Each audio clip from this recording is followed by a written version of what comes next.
তো ফ্ৰেণ্ডছ আজি আকৌ নতুন এটা ভিডিঅ' লৈ আহিছোঁ এই ভিডিঅ' এনেকুৱা আছে চাওক এজ এণ্ড প্ৰব্লেমৰ কুৱেশ্যন তো কুৱেশ্যন মই পঢ়ি শুনাই দিছোঁ a mother said to her son when you were born my age was equal to your present age if 5 years ago son's age was 16 years then find the present age of mother তো প্ৰশ্ন অসমীয়াত যদি আমি translate কৰোঁ এগৰাকী মাতৃয়ে তেখেতৰ ল'ৰাক ক'লে যে যেতিয়া তুমি জন্ম হৈছিলা মোৰ বয়স তোমাৰ বৰ্তমান বয়সৰ সমান আছিল যদি 5 বছৰৰ আগত ল'ৰাৰ বয়স 16 বছৰ আছিল তেন্তে বৰ্তমান মাকৰ বয়স কিমান প্ৰশ্নটো স্ক্ৰীনশ্বট মাৰি ৰাখি ল'ব তাৰপিছত এতিয়া বলক আমি উত্তৰটো কৰোঁ তো চাওক প্ৰশ্নত সোধা মতে মাকৰ বৰ্তমান বয়স কিমান হ'ব বুলি সুধিছে চাওক প্ৰশ্নত তো প্ৰথমতে আমি কি কৰিম ল'ৰাকৰ মানে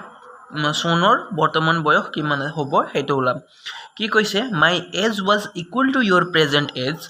if 5 years ago son's age was 16 5 বছৰ আগত বুলি কৈছে 5 বছৰ আগত যদি 16 আছিল 5 বছৰ পিছত অৰ্থাৎ বৰ্তমান প্ৰেজেণ্ট এজ অফ চন বৰ্তমান বছৰ হ'ব ল'ৰাজনৰ বৰ্তমান বছৰ কিমান হ'ব আগতে 16 আছিল 16ৰ লগত বৰ্তমান কিমান 5 বছৰ পিছত তো 5 বছৰ প্লাছ কৰি দিলোঁ বৰ্তমান বয়স 21 বছৰ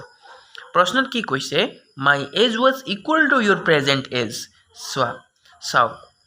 প্ৰেজেণ্ট এজৰ লগত সমান বুলি কৈছে তো সমান হ'লে 21 হ'ব মাকৰো তো কি কৰিম ইয়াত চাওক প্ৰেজেণ্ট এজ অফ মম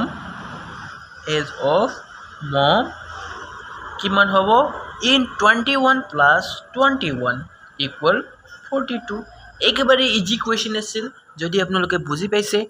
ভিডিঅ'টো লাইক কৰিব শ্বৰ্ট ভিডিঅ' হয় নেক্সট ভিডিঅ' অতি সোনকালে আছে চেনেলটো ছাবস্ক্ৰাইব কৰি ৰাখিব একেবাৰে ইম্পৰ্টেণ্ট ADREৰ কাৰণে